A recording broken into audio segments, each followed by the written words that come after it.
ఉంటుంది. సో ఈ నేపథ్యంలో కూడా మేము దీంట్లో ఎవరైతే కనుక నష్టపోయారో వాళ్ళు నష్టపోయిన వాళ్ళు ముందుకు వచ్చేసి వాళ్ళకి ఎవరైతే కనుక అమ్మినారో వాళ్ళ పేర్లు ఇస్తే కనుక డెఫినెట్గా వాళ్ళందరి మీద లోతుగా ఎంక్వైరీ చేస్తాం. ఎంక్వైరీ చేసి వాళ్ళ మీద ఖచ్చితంగా క్రిమినల్ చర్యలకి హైడ్రా అక్కడ లోకల్ స్థానిక పోలీస్తో కలిసి వర్క్ చేస్తుంది. ఆల్రెడీ చాలామందిని ఐడెంటిఫై చేశాము, లోకల్ రౌడీ షీటర్స్ వీళ్ళందరూ కూడా. సో ఇది నిన్నటి దీంట్లో సోషల్ మీడియా కూడా లైక్ మనకి హైడ్రా దాని మీద కూడా ఇప్పుడు లైక్ ఏది చాలా చోట్ల కూడా మేము ఏది ఈ మధ్య చూసాము, కేసు కూడా పెట్టాం. పహాడీ షరీఫ్ పోలీస్ స్టేషన్లో కేసు పెట్టి అక్కడ ఒక అడ్వకేట్ అతని మీద ఇంకా జర్నలిస్టులు వీళ్ళ మీద కూడా పెట్టాం.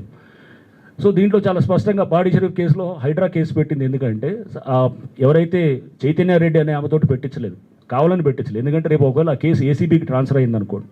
సో అప్పుడు మేము అది అంటే అప్పుడు ఆమె కూడా culprit, she also become a culprit because she try to bribe Hydraa officers అనే దాంతో. సో అందుకోసము అది కేసు హైడ్రా ఆఫీసర్స్ చేయటం జరిగింది.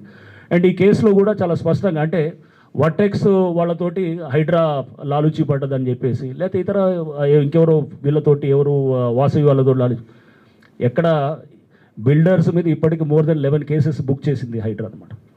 బిల్డర్స్ ఎవరన్నా భయపడతారంటే కనుక హైడ్రాకే భయపడతారు. అది కూడా let this be very clear.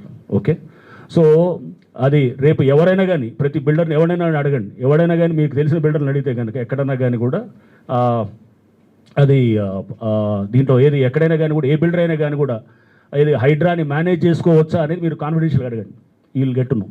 అసలు ఫస్ట్ అది సో చాలా let this be very clear. So దాంట్లో ఏంటంటే వర్టెక్స్ వాళ్ళ దగ్గర, వర్మ అనే వాళ్ళ దగ్గర హైడ్రా ఇది కమిషనర్ మీకేం చేశారు, ఏం చేశారని ఇవన్నీ చూస్తున్నాం అనమాట. ఇవన్నీ సరే ఇట్లాంటివి చాలా ఇంతకుముందు కూడా చాలా చూసాం. So example, best example is that Ayesha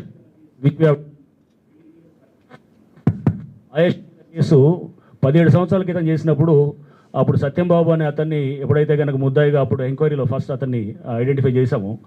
ఆ తర్వాత ఈ మధ్య చూశాను సిబిఐ కూడా ఇప్పుడు ఆయేషా మీరా కేసులో సేమ్ మళ్ళా 18 ఏళ్ళ తర్వాత కూడా మళ్ళీ అతన్ని నిర్ధారిస్తూ కూడా ఇచ్చిందనమాట.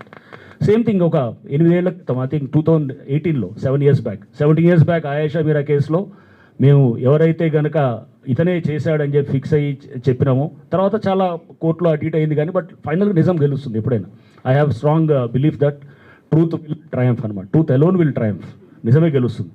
సో ఇప్పుడు సిబిఐ కూడా మొన్న చూశాను, నోటీసులు ఇచ్చారు వాళ్ళకి, ఇది ఇచ్చేసి ఇతనే ఇదని చెప్పేసి ఇచ్చారు.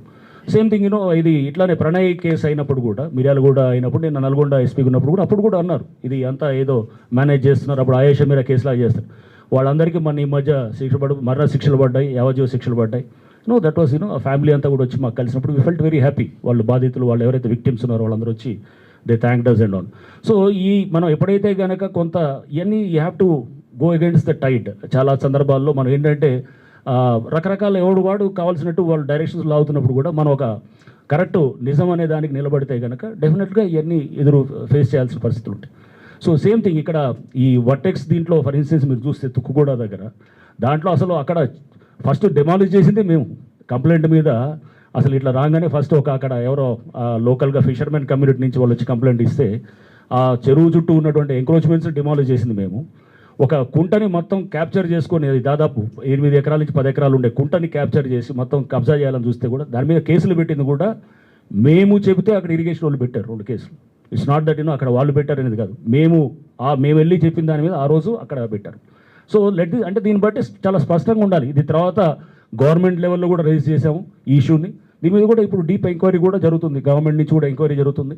సో ఇప్పుడు ఈ చిల్లర మాటలు ఏది వాళ్ళతోటి వీళ్ళతోటి ఏది వర్టెక్స్ వాడితోటి హైడ్రా రాజీ పడ్డది, లేదా వాడితోటి ఏదో వాడు మేనేజ్ చేసుకున్నాడు జస్ట్ ఇవన్నీ అసలు వాళ్ళ ముందు ఎంక్రోచ్మెంట్ ఎందుకు తీస్తారు, వాళ్ళ మీద ఎంక్వైరీ ఇప్పుడు ఎందుకు ఆర్డర్ అవుతుంది, ఆ కుంటను మేము ఎందుకు వాడు కబ్జా చేసిన కుంటను వెనక్కి ఎందుకు లాక్కుంటాము, అదంతా 100 కోట్లు. 10 ఎకరాలు అంటే అక్కడ మీరు ఊహించండి, ఒక కుంట అంటే దాదాపు 200 కోట్ల పైన ఉంటుంది అనమాట. దాన్ని వెనక్కి తీసుకో. అండ్ చెరువులో ఉన్న ఎఫ్టీఎల్ అంతా మొత్తం డిమాలిష్ చేసాం, మొత్తం ఏది గోడలు కడితే కనుక మొత్తం కట్టి అతను ఆక్రమించుకుని. సో అట్లానే వాసవి వాళ్ళది కూడా సింపుల్ మీరు చూస్తే కనుక వాసవి వాళ్ళది కూడా నాలాని కబ్జా చేస్తే we booked A case on Vasavi వాళ్ళ మీద అనమాట. ఏది అక్కడ మన మూసాపేట దగ్గర ఉన్నటువంటి దాంట్లో చేస్తే వాళ్ళకి ఫండింగ్ కూడా ఆగిపోయిన తర్వాత వాళ్ళకి రావాల్సిన ఫండింగ్ కూడా ఈ కేసు తోటి ఉండటంతో వేరే చేసేవాళ్ళు. So but still we said no, నాలా protection is very very important. నాలాసు అండ్ అట్లా ఇదనేది.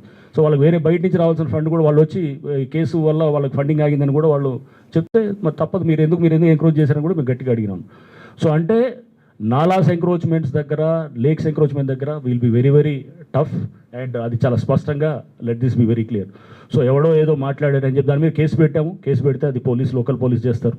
రేపు ఆ స్టేట్మెంట్స్ రికార్డ్ చేస్తారు. చేసిన తర్వాత దాంట్లో కాల్ డేటా తీయమని అడుగుతున్నాం. కాల్ డేటా తీయండి, టవర్ డేటా తీయండి, చాట్స్ తీయండి, వాట్సాప్ చాట్స్ తీయండి, ఆ ఫోన్స్ ఏదైతే ఉన్నాయో ఆ ఫోన్ నుంచి డేటాను రిట్రీవ్ చేయండి.